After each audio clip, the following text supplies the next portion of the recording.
नमस्कार दोस्तों, हमारे YouTube चैनल आध्यात्मिक ज्ञान टेक में आपका स्वागत है। इस चैनल के माध्यम से अध्यात्म ज्ञान प्राप्त करने के लिए चैनल को सब्सक्राइब करें, वीडियो को लाइक करें, शेयर करें तथा कमेंट करें। दोस्तों, श्रीमद् भागवत गीता के अंतर्गत हम लोग आध्यात्मिक ज्ञान अध्ययन कर रहे हैं। गीता अध्याय 13 में जो अनादि ब्रह्म के बारे में बताया गया है उसको हम लोग आज विस्तार से जानेंगे तथा संतों ने, जो परम संत हुए, उन्होंने अनादि ब्रह्म के बारे में गवाही दिया है, उसको भी हम लोग जानेंगे। तो चलते हैं श्रीमद् भागवत गीता के तरफ और जानते हैं अनादि ब्रह्म के बारे में। गीता अध्याय 13 के श्लोक 12 में, जो जानने योग्य है तथा जिसको जानकर मनुष्य परम आनंद को प्राप्त होता है उसको भली भांति कहूँगा। वह अनादि वाला परम ब्रह्म न तो सत्य ही कहा जाता है न असत्य ही। जो अनादि ब्रह्म है वह सत्य और असत्य से परे है। तो सत्य का मतलब होता है जीवात्मा और असत्य का मतलब होता है प्रकृति। तो ये प्रकृति और पुरुष यानी जीवात्मा से वो परम अक्षर ब्रह्म बिल्कुल अलग है, जिसको अनादि ब्रह्म कहा जाता है। गीता अध्याय 13 के श्लोक 13 में, वह सब और हाथ पैर वाला, सब और नेत्र सिर और मुख वाला तथा सब और कान वाला है, क्योंकि वह संसार में सबको व्याप्त करके स्थित है। तो जो अनादि ब्रह्म है वह सब और हाथ पैर वाला, सब और कान वाला, सब और मुख वाला अंतर्यामी है और सृष्टि में सबको व्याप्त करके स्थित है। वह सब कुछ जानने वाला है, अंतर्यामी है और अति सूक्ष्म भी है। गीता अध्याय 13 के श्लोक 14 में, संपूर्ण इंद्रियों के विषय को जानने वाला है, परंतु वास्तव में सब इंद्रियों से रहित है तथा आसक्ति रहित होने पर भी सबका धारण पोषण करने वाला और निर्गुण होने पर भी गुणों को भोगने वाला है। तो वो जो अनादि ब्रह्म है वह निर्गुण ब्रह्म है, जो निर्गुण होने पर भी गुणों के द्वारा धारण करके सृष्टि का धारण पोषण, केयर टेक और सब कुछ करता धरता वही परम अक्षर ब्रह्म है। गीता अध्याय 13 के श्लोक 15 में, चराचर सब भूतों के बाहर भीतर परिपूर्ण है और चर अचर भी वही है और वह सूक्ष्म होने से अविज्ञेय है, अर्थात न जानने योग्य में आने वाला है तथा अति समीप में और दूर में भी स्थित वही है। तो जो अनादि ब्रह्म है वह अति सूक्ष्म है, सूक्ष्म से भी सूक्ष्म है, जो कि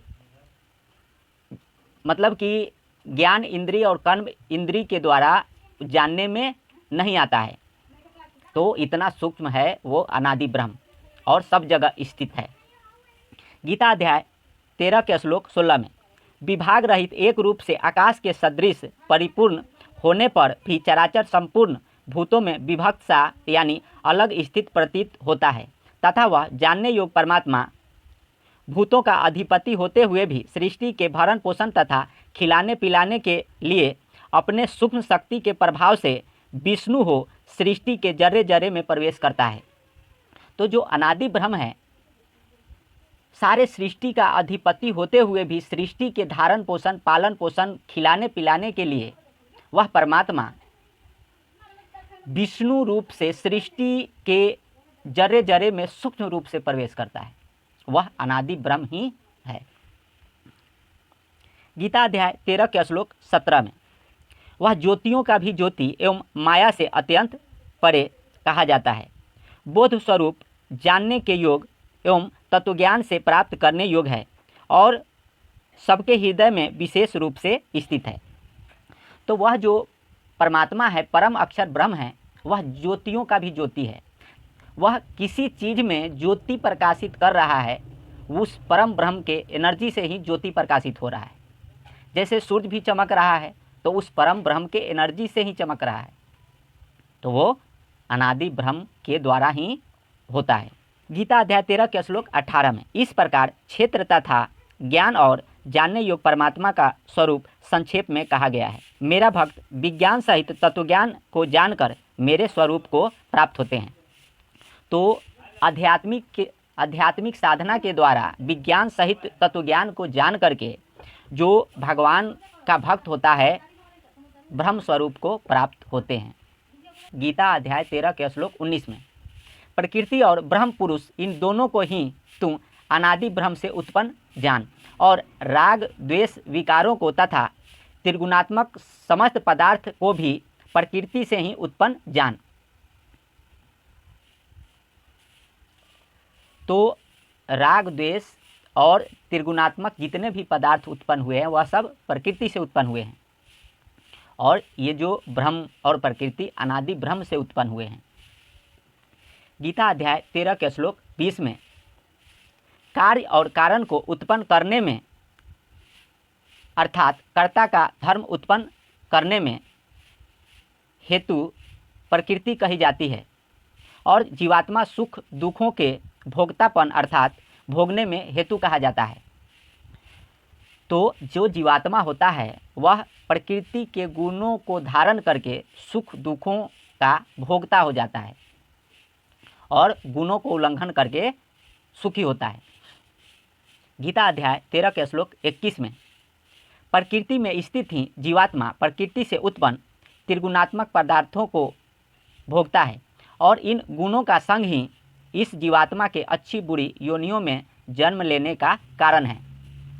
तो प्रकृति से उत्पन्न तीनों गुण को जीवात्मा भोगता है, और तीनों गुण के द्वारा ही भोगने के कारण जीवात्मा अच्छे और बुरे योनियों में जन्म लेने का कारण है। तो ये गुणों के द्वारा होता है, और ये जो गुण है प्रकृति के द्वारा उत्पन्न हुआ। तो इस प्रकार से हम लोग ने अनादि ब्रह्म के बारे में जाना। लेकिन जो संतों ने अनादि ब्रह्म को बताया है और अनादि ब्रह्म के बारे में समझाया उसको हम लोग जानेंगे। संत गरीबदास जी को कबीर देव मिले और उनको बताए, वो बात हम लोग समझेंगे। गरीबदास जी बताते हैं, सतगुरु पुरुष कबीर हैं, ये चारों युग प्रमाण, झूठे गुरुआ मर गए हो गए भूत मसान। तो ये प्रमाणित किया गया है कि वो सतगुरु पुरुष यानी कि पूज्य पुरुष परमात्मा कबीर देव ही हैं, और झूठे गुरु की पूजा नहीं करनी चाहिए। गरीबदास जी फिर बताते हैं, सतगुरु आदि अनादि हैं, सतगुरु मध्य हैं मूल, सतगुरु को सजदा करो एक पलक नहीं भूल। तो जो सतगुरु आदि अनादि, जो सतगुरु पुरुष कबीर देव हैं, वो आदि ब्रह्म और अनादि ब्रह्म वही हैं, और सतगुरु कबीर देव मध्य और मूल परमात्मा वही हैं। तो उस अनादि ब्रह्म को ही साजदा पूजा दंडवत आराधना करना चाहिए। फिर गरीबदास जी से कबीर साहब बताए कि हम ही अलख अला हैं, कुतुब गोश और पीर, गरीबदास खाली एक धनी, हमारा नाम कबीर। तो वो जो अलख और अल्लाह परमात्मा हैं, जिसके बारे में कुरान भी गुणगान करता है, तो वो परमात्मा कबीर देव हैं। उन परमात्मा को पूजा करना चाहिए, दंडवत करना चाहिए, बंदगी करना चाहिए, कुरान भी कहता है। गरीबदास जी से फिर कबीर साहब बताते हैं कि मैं कबीर सर्वज्ञ हूँ, सकल हमरी जात, गरीबदास पिंड प्राण में, युगन युगन संग साथ। तो ये गीता में भी बताया गया कि वह अनादि ब्रह्म है, वो सृष्टि के धारण पोषण करते हुए भी सबके हृदय में विशेष रूप से स्थित है। और यहाँ गरीबदास जी से कबीर साहब भी बता रहे हैं कि मैं कबीर सर्वज्ञ हूँ, जो सर्वज्ञ अनादि ब्रह्म जो हूँ वो मैं हूँ। सकल हमरी जात मतलब कि जितने भी पिंड ब्रह्मांड में जीव जंतु हैं वो हमारा अंश है।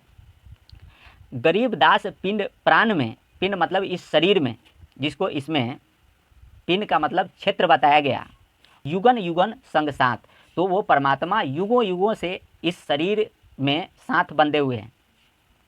जब परमात्मा से इस शरीर का कनेक्शन कटता है तो शरीर डेड बॉडी हो जाता है।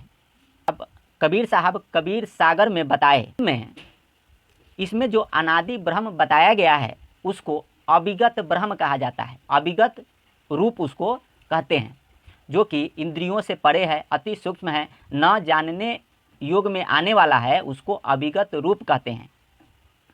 तो कबीर साहब बताते हैं कि अविगत रूप छार हम दिनहा, संत स्वरूप भेष धरी लिनहा, शब्द स्वरूप बनाए सोई, तिनकी देहन छाया सोई। पांच तत्व तीन गुण नाही, धरी दे तब बसत युग माही। सत सत नाम हम नाम धरावा सब जीवों को संद लखावा। तो वो परमात्मा का जो सत नाम है वह निअक्षर ब्रह्म का नाम है, यानी कि निअक्षर ब्रह्म है, जो यहाँ बता रहे हैं। सत नाम हम नाम धरावा सब जीवों को संध लखावा। याबिद अज देह धर लिनहा सबको आए सिखावन दिनहा। तो वो परमात्मा अपने महिमा बताने के लिए, भक्तों को कृपा दिढ़ाने के लिए, अनुकंपा दृष्टि बनाने के लिए वो परमात्मा संत रूप धारण करके सृष्टि में आए और अपना नाम बताए। याबिद अज देह धर लिनहा सबको आए सिखावन दिनहा। तो वो परमात्मा अपना नाम सबको बताए, जो कि अनादि ब्रह्म हैं। तब पुन जगमो संद लखाई निर्गुण मता सबे समझाई। तो वो परमात्मा अपना नाम और अपने बारे में सबको समझाए। जो जीव संद शब्द की पाई जीव असंख्य लोक पठाई। तो जो भी जीव है संसार में निअक्षर ब्रह्म के नाम में भक्ति करता है, समस्त कर्मों को समर्पित करता है, परमात्मा को समर्पण करता है, उस भक्त को, उस जीव को परमात्मा अमर लोक में ले जाते हैं। और यहाँ बताए कि असंख्य जीव असंख्यन लोक पठाई। तो असंख्यन जीव को परमात्मा लोकों में ले जा चुके हैं। तो हर एक युग में परमात्मा आए और उनका नाम हुआ। सतयुग में सतसुकृत कह टेरा, त्रेता नाम मुनिंदर मेरा, द्वापर में करुणामय कहाए और कलयुग नाम कबीर धराए। तो वो परमात्मा हर एक युग में आकर के अपना नाम बताए और अपना भक्ति दृढ़ाए और भक्ति दृढ़ा करके सबको अमर लोक ले गए और जीव को सुखी किए, काल के बंध से छुड़ाए, इसलिए उनको बंदी छोड़ कहा जाता है। और इस काल रूपी जो पाठ है, दो पाठ है, निर्गुण और सगुण, इस दोनों पाठ से छुड़ाए। तो कबीर साहब कहते हैं कि चलती चक्की देख के दिया कबीरा रोए, अद्वय पाटन के बीच में साबुत बचा न कोय। काल चक्र चक्की चले बहुत दिवस और रात, अगुण सगुण दोई पाटला तामे जीव पिसात। तो इस काल रूपी कोल्लू में, चक्की में पिसाने से बचाने के लिए हर एक युग में परमात्मा आते हैं और जीव को काल के बंद से छुड़ा करके अमर लोक ले जाते हैं, इसीलिए उनको बंदी छोड़ कहा जाता है। और जो अनादि ब्रह्म है वही परमात्मा अविगत रूप को छोड़ करके संत रूप धारण करके हर एक युग में आते हैं। तो हम लोग आज परमात्मा का स्वरूप भी जाने, परमात्मा के बारे में भी जाने, और संतों ने गवाही भी दिया, और वेद, कुरान, पुराण में बहुत सारा वर्णन गाया गया है, जिसको तत्वज्ञान के द्वारा ही जाना जा सकता है। और तत्वज्ञान के द्वारा उस परमात्मा को प्राप्त किया जा सकता है। तो हम लोगों को तत्वज्ञान प्राप्त करना चाहिए और भक्ति सुमिरन जप और परमात्मा के वाणी का मनन करना चाहिए। कबीर साहब बताते हैं कि आगा पीछा दिल करे, सहज मिले न आए, असोवासी जमलोक का बंधा जमपुर जाए। तो जो परमात्मा को जानता है कि ये परमात्मा हैं और उनके शरण में दौड़ करके नहीं आता है, उनके नाम का गुणगान नहीं करता, उनको दंडवत नहीं करता है और आगा पीछा दिल करता है कि भाई परमात्मा की भक्ति करूं ना करूं, क्या करूं, तो वो जो वासी है जमलोक का है और वो बंधा जमपुरी में जाएगा, जिसके बारे में कबीर साहब बताते हैं कि आगा पीछा दिल करे, सहज मिले न आए, असोवासी जमलोक का बंधा जमपुर जाए। तो कबीर सागर में, कबीर वाणी में, कबीर साखी में परमात्मा अपनी महिमा बताए हैं, हम लोग पढ़ के समझ सकते हैं। और श्रीमद् भागवत गीता में भी परमात्मा का महिमा बताया गया। तो हम लोग गीता के माध्यम से भी परमात्मा को जानें। और इस तरह के वीडियो को देखने के लिए हमारे चैनल को सब्सक्राइब करें, वीडियो को लाइक करें, शेयर करें, कमेंट करें। फिर मिलते हैं अगले वीडियो में, तब तक के लिए नमस्कार।